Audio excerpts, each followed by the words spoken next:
é a Mayara Floss. A Mayara é médica graduada pela Universidade Federal do Rio Grande. Atualmente é residente de Medicina de Família e Comunidade no Grupo Hospitalar Conceição.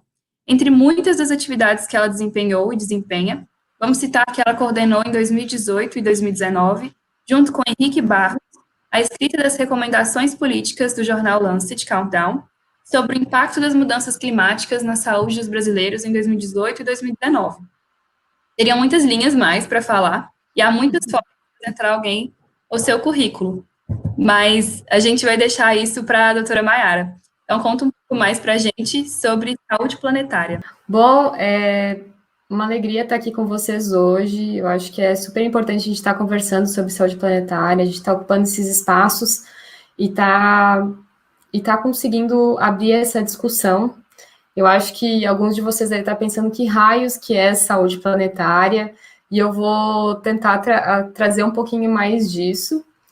Eu acho que em relação ao currículo e apresentação, eu não sou muito estressada com isso, então vocês podem pesquisar, podem ir atrás, a gente pode conversar. Eu gosto muito também de escrever, também toco num projeto musical chamado Projeto Mar, mas eu não vou falar nem tanto disso, apesar de eu ter plena noção que essas artes e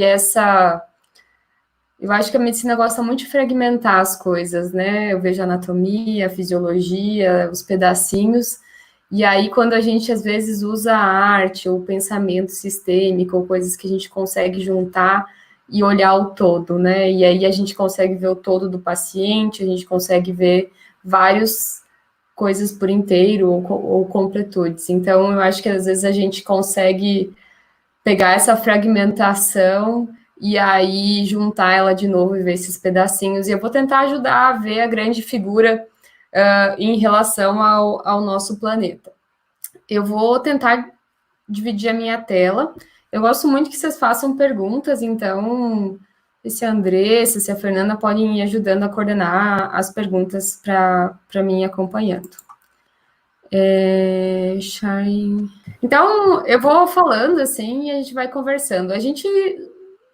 Quando a gente pensa em planeta, quando a gente pensa em saúde planetária, não sei se vocês já pararam para pensar que a gente não tem uma segunda casa. É meio difícil, assim, a humanidade para Marte, é quase impossível, né, que a gente vá conseguir fazer isso nessa história da nossa vida e que também toda a humanidade possa ir. Então, eu acho que a gente tem que pensar muito na nossa casa. Quando a gente joga uma coisa fora, joga alguma coisa no lixo, na verdade, o lixo faz parte da nossa casa, se a gente pensar que o nosso planeta Terra é a nossa casa e que nós vivemos nessa grande casa chamada esse planeta Terra. Mas a humanidade, ela gosta muito de se desconectar. Eu acho que ela foi se desconectando com o tempo dessa nossa casa. Eu hoje estava pensando muito sobre o que eu ia falar para vocês e eu queria que a gente refletisse sobre o que significa consumir, né? Eu até fiquei pensando muito que consumir, a palavra, vem junto com sumir, né? De se desgastar, se desperdiçar. Hoje a gente é muito visto como consumidores, até mesmo o cuidado é visto como consumo. E será que a gente pode pensar em mais saúde se, na verdade, eu quero consumir mais, eu quero tornar as pessoas consumidores, ou aquela visão de clientes? Será que é possível pensar isso? Será que é possível eu pensar num mundo que eu quero pessoas que consumam mais e, ao mesmo tempo, eu quero, talvez, pessoas que pensem em um mundo melhor? É possível a gente ficar vendo essa dualidade do consumo, né? E será que quando uma criança nasce, a gente consome, inclusive, subjetividades, a gente consome cultura, né? Será que a gente consegue parar de consumir isso? Será que a gente sempre vai ser visto como números, como consumo, como talvez dinheiro ou coisas assim? Essa é uma imagem do desastre de Mariana, aqui também. E a natureza, ela... Acho que também, será que a gente pode contar, quantificar, pesar, medir a natureza, contar, quantificar, pesar, medir as árvores, os animais, a biodiversidade? Vocês acham que, pensando assim, olhando para essa imagem, é possível? E é possível que isso afete a nossa saúde ou que isso não afeta a nossa saúde? Né? Aqui é Brumadinho também, né? A gente olha para esses desastres e a gente pensa, isso aqui está relacionado ou não está relacionado com a nossa saúde? E essa imagem é muito interessante, que a gente fala muito de um espaço do tempo, né, geológico chamado antropoceno, né? Então, não sei se aparece meu cursor. Aparece. Tá, não sei se aparece ou não. Mas se vocês olharem bem em cima, tem um caminhãozinho, né? E tem os humanos. O antropoceno, como tem o Holoceno, o Jurássico, esses tempos geológicos, a gente sabe que a humanidade já marcou a sua passagem pela Terra com uma camada de plástico. A gente conseguiu marcar geologicamente a nossa passagem com uma camada de plástico. Mas o que significa a gente ser o antropoceno, né? A gente já consegue marcar tanto a natureza, e a gente alterou tanto que a gente chama isso de antropoceno. Isso vem desde mais ou menos da época industrial. E o planeta Terra, ele tem um limite, né? Se a gente olhar esse gráfico, que é de um artigo do Stephen, eu posso mandar o artigo para vocês depois, a gente vê as partes mais vermelhas, é onde a gente já ultrapassou os limites, e a gente tem muitas questões que os limites são desconhecidos ainda, mas a gente sabe, por exemplo, em relação à nossa biodiversidade, que a gente está passando a maior extinção em massa de todos os tempos, né? Então, a gente está vivendo num grande momento de extinção. E a gente olha, né, para o Brasil, e a gente queima muito. Uma das principais fontes de poluição do ar no Brasil é a queima principalmente de floresta, e dentre essas florestas é a queima da Amazônia. A gente sabe também que, olhando para essa pandemia do coronavírus, que essas queimadas, na verdade, elas estão tendo o maior pico dos últimos anos. Então, apesar de várias pessoas estarem fazendo quarentena, lá, infelizmente, as queimadas não estão sendo feitas quarentena, e a gente para pensar que nenhum país enriqueceu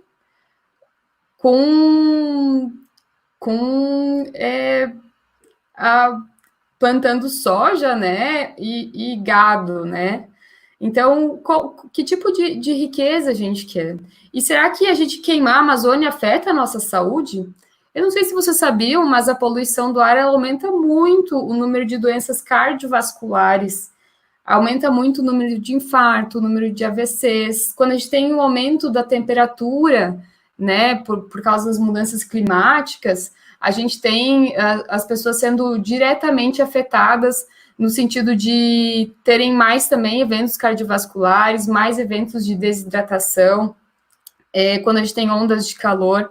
Então, isso tudo, a forma que a gente vem habitando o planeta, afeta a nossa saúde, bem como a nossa saúde afeta o planeta. Aqui também as manchas de óleo nas praias brasileiras. Será que se a gente pegar e multar por trilhões, né, de reais, é possível calcular em valor financeiro essa natureza? Vocês acham que é possível calcular mesmo assim? E reparar isso com dinheiro, com papel? Né? Esses são os pangolins. Esses foram pangolins apreendidos antes de serem queimados. Agora, acho que foi em Singapura, se eu não me engano. Agora, com a questão do coronavírus. Será que essa nossa proximidade, né, tão perto dos animais, no mercado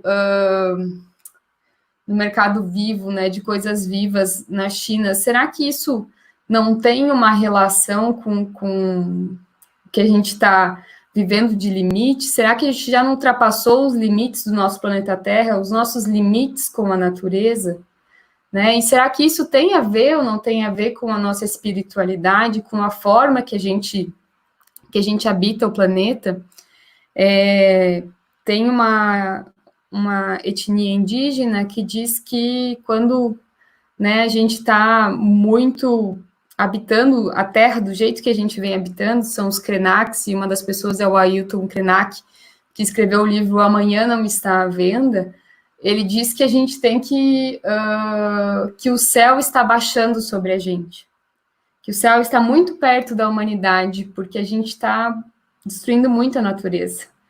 E essa ideia, né, de tentar nos conectar com a natureza, e talvez a gente não ser visto como consumidores, mas como cidadãos, eu acho que isso é um grande ponto, né, do momento que a gente está vivendo. E a gente, vocês como futuros profissionais de saúde ou profissionais de saúde, entender essa ligação que a gente tem que a gente é determinado pelo meio que a gente vive, o local que a gente vive e a forma que a gente vive. E isso nos afeta e a saúde planetária afeta também. Então, o coronavírus e a forma que a gente vem vivendo é um sinal vermelho. A humanidade teve que parar, teve que ficar quieta para a gente conseguir, para a natureza conseguir respirar. E eu vou tentar trazer para vocês um vídeo agora. Vocês estão ouvindo? Você sabia que as condições do planeta Terra podem afetar a nossa saúde mental?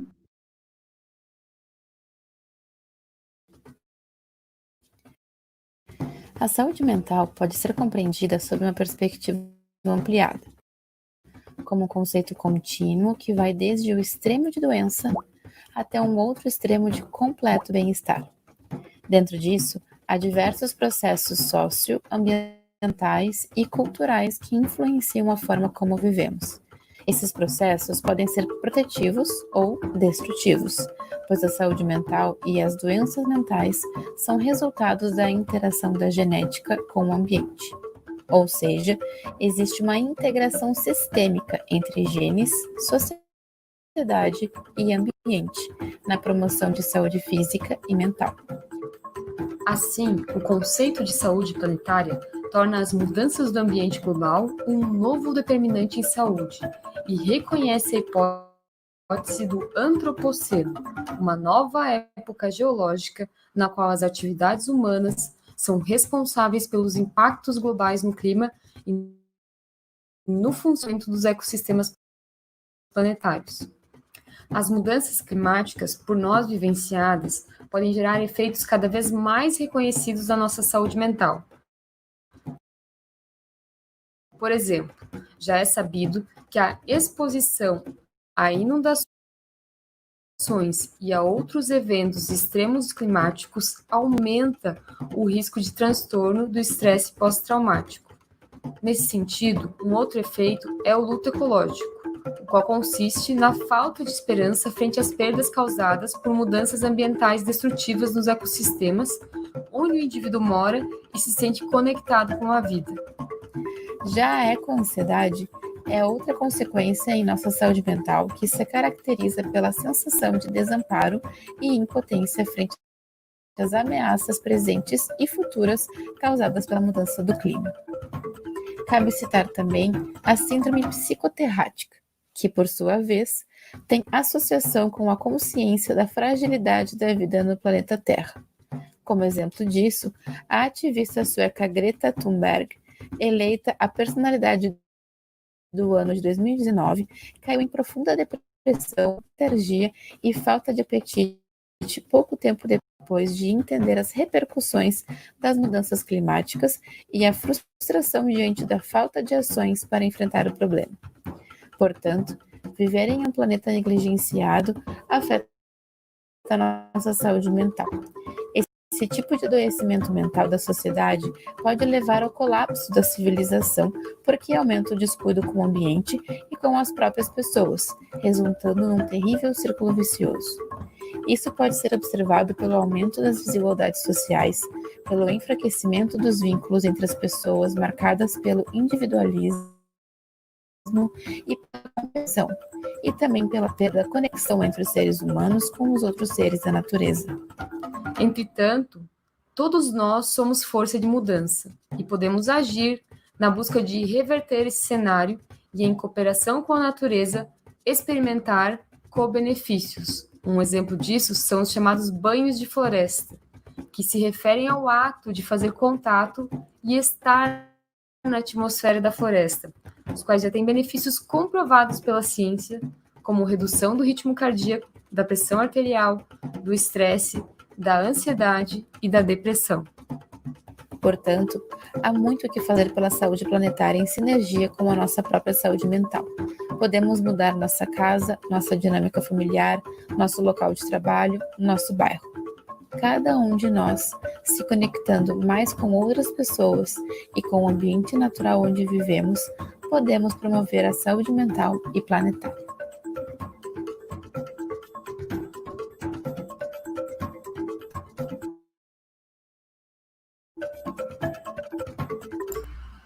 Ah, Condições do tá, planeta vou Terra começar podem de novo. afetar a nossa saúde. Tá. Desculpa, pessoal. Bom, acho que isso deu para ter uma ideia, assim, de como a gente está sendo afetado e de como isso afeta a nossa saúde, né? Eu acho que essa questão do luto ecológico é super interessante para a gente parar para pensar. Eu acho que eu adiciono também, no Brasil, a gente está vivendo um luto também, a gente também está vivendo um etnocídio e um genocídio das nossas comunidades indígenas, isso é muito importante. E eu acho que o coronavírus nos faz repensar, né, mesmo nesse contexto de necropolítica que a gente tem vivido. Eu queria mostrar um pouco algumas imagens, então, que eu acho que refletem um pouco o que o coronavírus conseguiu fazer e o que vem fazendo em relação a quando a humanidade fica em silêncio, né? Algumas pessoas têm dito, né, e pessoas da nossa cultura indígena têm dito que que o planeta Terra, né, mandou a humanidade ficar quieta, né? E o que significa a gente ficar quieto, tanto espiritualmente, quanto também ficar quieto nos espaços? Olha que bonita essa imagem dos golfinhos em Istambul, isso não acontecia há muito tempo, foi uma surpresa eles estarem tão perto da costa. Ou olhem esses javalis caminhando em plena Israel, atravessando a rua. Ou no Chile, né? Ou esses goats no país de Gales, né? Essas cabras, sei lá, no país de Gales atravessando a rua, né? Então, será que não é a hora de nós nos aquietarmos? Eu não acredito que a gente vá sair dessa pandemia que vai voltar ao normal. Eu não quero esse normal de volta.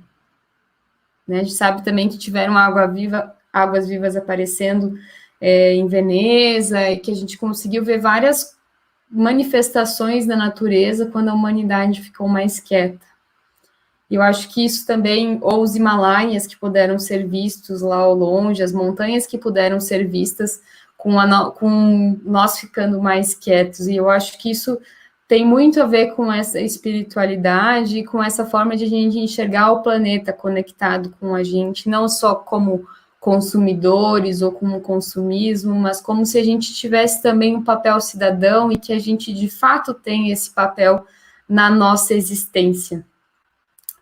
E agora eu vou mostrar para vocês um vídeo que é sobre um curso que eu fui uma das criadoras, eu e o colega Carlos e o Jean Fritz, a gente criou esse curso, que é um curso de saúde planetária que ele está aberto no site do Telesaúde RS, para vocês se inscreverem e talvez se aproximarem um pouco mais do tema. Não sei como é que a gente está de tempo, dá tempo de passar? São só 2 minutos, dá sim. Vou passar.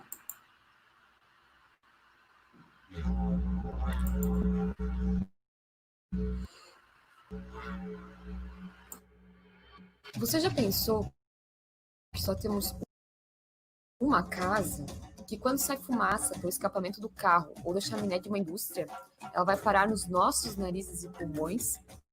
Ou que quando queimamos a Amazônia, estamos queimando um pouco da nossa casa, do nosso ar e lar? As evidências científicas mostram que as doenças causadas por poluição foram responsáveis ao menos por cerca de 9 milhões de mortes prematuras em 2015, mais que 3 vezes as mortes por AIDS, malária e tuberculose.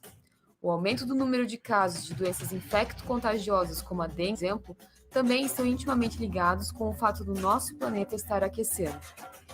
Não existe um planeta B, e em muitos aspectos a humanidade já passou dos limites limites com o planeta Terra. Assim, a saúde planetária está focada em caracterizar ligações entre as perturbações causadas pela humanidade nos sistemas naturais da Terra e os impactos resultantes na saúde pública. E o que nós, profissionais de saúde, podemos fazer quanto a isso? Venha compreender como a saúde do planeta e a saúde humana se relacionam com o nosso curso EAD sobre saúde planetária. Assim, apesar de termos muitos desafios, as mudanças climáticas e a saúde planetária são a nossa melhor janela de oportunidade para mudarmos o futuro. Esperamos você para o curso EAD de saúde planetária.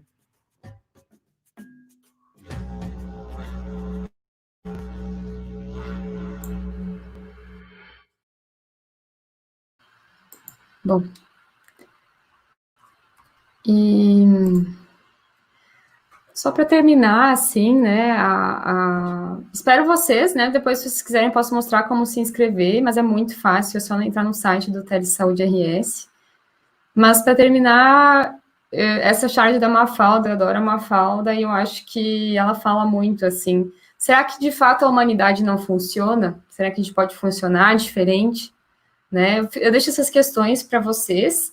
Esses vídeos muito legais foram feitos com um projeto que eu faço parte também, eu criei um tempo atrás, chamado Rural Seeds, ou Sementes Rurais em português. Quem quiser participar, entra em contato, avisa a gente que a gente pode aproximar, fazer essa questão de comunicação e saúde que é tão importante, quando a gente vive uma pandemia de coronavírus, uma infodemia, que é uma pandemia de informações, e como que a gente pode fazer a nossa resiliência, sobreviver e aprender nesses momentos também. Então, aqui tem alguns contatos aqui, e acho que é isso, assim. Terminei minha apresentação. Muito obrigada, doutora Maiara, pela sua palestra. Sua presença foi essencial para o nosso evento. Agora eu vou fazer a primeira pergunta, posso? Pode, manda aí. Doutora Maiara, há uma escassa abordagem do tema na formação médica. Quais as indicações de leitura para quem quer começar a conhecer melhor o tema? Eu vou pedir para vocês fazerem o curso, né? O curso ele é gratuito, ele é oferecido de graça. Nós somos o primeiro país do mundo a ter esse curso. A gente já tem vários outros países querendo traduzir o curso para o inglês, para o espanhol, por ter entendido que é um curso muito diferente, muito diferenciado. Não tem nenhum lugar do planeta que desenvolveu algo assim. Então, o mundo tem aprendido com a gente. Eu acho que, sendo brasileiro, falando português, o curso gratuito na plataforma Telesaúde, acho que lá tem todas as referências para entrar e para fazer. Tá bem fácil mesmo. O fato de não ser, deixa eu só aproveitar, não ser abordado na questão da graduação, eu acho que esse é o grande papel dos alunos, assim, né? Eu acho que muitos dos profissionais não estão sensibilizados, não entendem ainda essa nossa visão mais planetária mesmo da nossa saúde, e aí eu acho que eu sempre fui uma aluna muito inquieta. Eu entrei no curso de medicina em 2010 e eu odiei. Tive uma grande decepção, assim, eu não gostei, eu achei que eu não era feita para aquilo, que aquilo lá que eu não estava no lugar certo, que não era o caminho que eu deveria fazer, e quem talvez está aqui e sentiu isso, levante a mão, assim. E aí eu não gostei mesmo, assim, e comecei a considerar desistir do curso. E tinha um outro colega, que é o mesmo colega que toca comigo no Projeto Mar, que é o Arnildo. A gente estava voltando de ônibus, isso no primeiro semestre, e aí a gente estava conversando no ônibus sobre, sei lá, largar a mão de tudo e ser músico, assim, fazer outra coisa. E aí a gente decidiu que a gente queria primeiro e fazer alguma coisa antes. E a gente decidiu fazer um projeto na comunidade para ouvir as pessoas. Então a gente decidiu ouvir as pessoas, né? Então a gente foi para uma comunidade, um projeto chamado Liga de Educação e Saúde. Quem quiser conhecer, depois dá uma googlada aí que vai achar. E aí eu fui para a comunidade, fui aprender com as artesãs da comunidade da Barra, fui aprender o projeto ele tinha muito uma questão de troca, então se um aluno ia aprender, ia falar sobre algum assunto, qualquer que seja, com a comunidade tem que ensinar alguma coisa para as pessoas também, para esse aluno. Então, a gente aprendia a fazer desde ler o marinho de biscuit, até tecer as redes, e aí, nesse mesmo tempo, a gente ia trocando a questão dos direitos em saúde, ia tentando aprender. Então, uma grande escola para mim foi a comunidade. E eu acho que isso que me sensibilizou muito, assim. Então, eu acho que quem é aluno e quem está ouvindo aqui tem um grande papel de ativismo, de tensionar esses assuntos, tensionar se o professor de cardiologia sabe que poluição do ar aumenta o risco, né, de AVC, o risco de infarto, os riscos cardiológicos, se o professor de pneumo sabe disso também, e dá pano para todas as questões infecciosas, né, elas são muito agravadas pela questão das mudanças climáticas. A gente sabe, por exemplo, que se sobe 1 grau a temperatura, o mosquito da dengue, né, ou os mosquitos que transmitem a dengue, os subtipos de Aedes também, eles podem ficar mais tempo transmitindo, né? Eles passam mais tempo ao longo do dia transmitindo.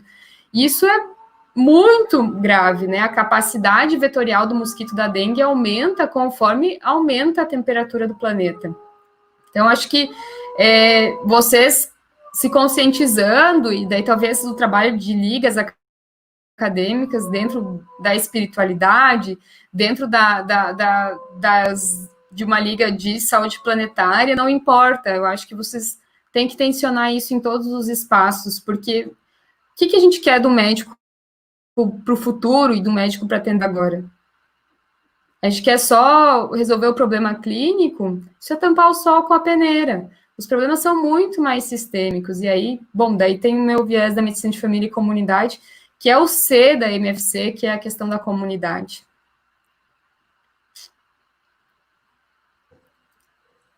Obrigada, doutora. Próxima pergunta.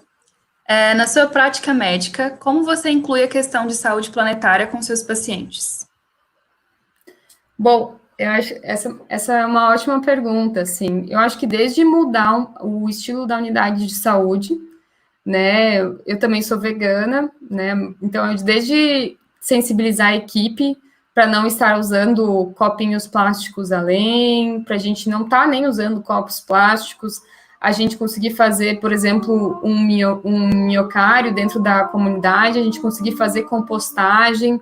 Eu acho que isso são formas maravilhosas de a gente conseguir ir mudando, e aí fazer hortas com a comunidade, fazer discussões também, resgates culturais em relação a plantas medicinais ou outras formas de cuidado. E também eu tento pesar o risco. Aqui em Porto Alegre a gente tem um projeto chamado Porto Ar Alegre. Na minha unidade, é uma das unidades que a gente mede a qualidade do ar. Quando a qualidade do ar está muito ruim, a gente faz alertas para a população, explicando sobre essa qualidade do ar. Então, é muito importante a gente conseguir fazer formas, né, de accountability, de ativismo, né, que a gente consiga também mostrar para as pessoas que elas são afetadas pela qualidade do ar e que a gente repense como a gente habita e como isso afeta a nossa saúde. Eu só esqueci de falar, falei só que eu era vegana e esqueci de complementar. Em relação, né, à alimentação também, a própria alimentação dentro da equipe, tentando tensionar algumas questões, tentando reduzir o consumo de carne, que é uma das grandes formas de impacto, né, em relação à produção de carbono, de gás metano, enfim. E eu acho que a gente vai repensando assim, né, e eu gosto muito de fazer um cuidado pela aproximação e não um cuidado pelo poder. Então, é a gente conseguir se aproximar da realidade do paciente e ver o que é possível. Certo. Mais uma pergunta. Como esse sentimento foi despertado em você? Desde a graduação? Eu tive a grande oportunidade, né, contei um pouquinho da Liga de Educação e Saúde, de estar com os pescadores, né, na comunidade da Barra, me sensibilizou muito, e outros espaços da Liga de Educação e Saúde, mais pela periferia, né, da formação, pela periferia da cidade. E aí, uma coisa que me sensibilizou, começou a me sensibilizar, foi a medicina de família e comunidade em contextos rurais. Eu tive a oportunidade de estagiar numa ilha, na Irlanda, com um médico de família e comunidade rural. Fiz Ciências Sem Fronteiras lá, e aí isso me sensibilizou demais, né? O Ciências Sem Fronteiras foi um grande espaço que eu consegui aprender diversas coisas, e aquilo começou a despertar algumas questões de se 50% do mundo reside em áreas rurais, por que só 23% dos médicos vão para essas áreas? E aí eu comecei uma caminhada pela saúde rural também, quando eu voltei para o Brasil. Fui caminhando, fiz um mochilão antes de me formar, estagiando por várias unidades de saúde do interior, dos interiores, unidades de referência. Passei pelo sertão, estagiei também dentro de um presídio, e isso tudo foi me formando. Tive depois a oportunidade, junto com a Rose Seeds e com essas articulações e formas de ver o mundo e tentando sensibilizar, de conhecer a Índia também, de trabalhar um pouco lá com a comunidade indiana, né, sobre saúde rural, e isso tudo foi me sensibilizando para, em 2018, coordenar o relatório do Lancet com o colega, o Henrique Barros, e isso acho que foi se construindo com o tempo, assim. Eu tive contato com a saúde planetária no final da minha formação, mas já bastante sensibilizada pela saúde rural, e eu queria muito ter tido a sorte de alguém me falando antes, assim, e me contando antes disso tudo, assim, desse conhecimento e tudo mais, mas é que acaba que é muito recente mesmo, acho que muito foi se formando conforme eu também fui me informando e me formando, assim. Obrigada. A última pergunta, por enquanto, doutora Maiara, eu gostaria de saber como tu vê o xamanismo e outras formas nativas milenares de se conectar com a natureza. Vemos que pessoas que passam por rituais como a ayahuasca, peyote, psilocibina, criam uma conexão muito intensa com a natureza e sua própria espiritualidade. Bom, eu acho que isso é uma conexão muito mais individual e pessoal, assim, eu acho que cada um vai ter a sua crença e a sua forma de trabalhar essa conexão, assim. Não importa a forma que você vai trabalhar a sua conexão, contanto que estejamos mais conectados, né? E aí eu tenho um respeito, principalmente em relação aos conhecimentos indígenas, ou até mesmo os conhecimentos quilombolas, profundo. Eu acho que o entendimento deles é muito... Acho que a gente tem que aprender muito, né, com os indígenas. Eu aprendo demais com eles. Recentemente a gente gravou um podcast do Medicina em Debate, quem quiser ouvir sobre saúde indígena e a questão do coronavírus. E eu acho que isso tem muito a ver com esse momento de aquietar, né, de aquietar o nosso coração e se conectar. Eu acho que cada um tem o seu caminho, né? Então, eu acho que eu não tenho capacidade de julgar esses caminhos e tenho muita reverência em relação aos caminhos indígenas e as formações e as crenças, né, que também fazem parte da nossa formação. Formação humana, assim, não só formação acadêmica. Muito obrigada, doutora Maiara. Acho que não tem mais nenhuma pergunta aqui, mas se mais alguém tiver alguma pergunta e quiser mandar no nosso Instagram da Alegos, a gente está aceitando também. Muito obrigada. Muitas pessoas aqui elogiando a sua palestra, falando que se inscreveram já. Que legal! A gente agradece de verdade, foi uma palestra que acrescentou muito no nosso evento. Muito obrigada. Então tá. Muito obrigada e seguimos conversando também, viu, pessoal? Quem quiser, entre em contato. Certo, obrigada.